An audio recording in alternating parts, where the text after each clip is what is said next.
May isang babaeng nagtanong sa akin about sa pagtatrabaho sa Korea.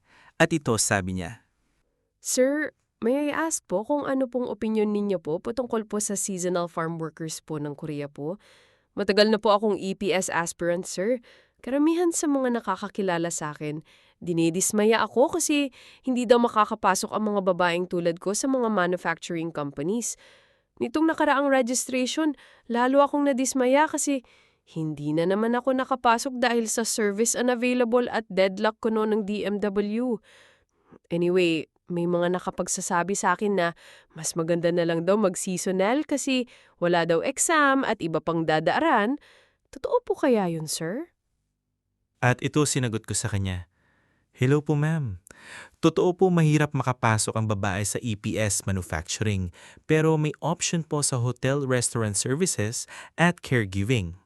Kung sa seasonal farm work, wala na pong exam at mas madali ang proseso, pero 3 to 5 buwan lang ang kontrata, mabigat ang trabaho, at mas maliit ang sahod kumpara sa EPS.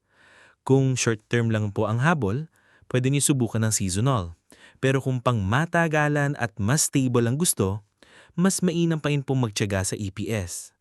Kayo guys, ano maipapayo niyo sa kanya?"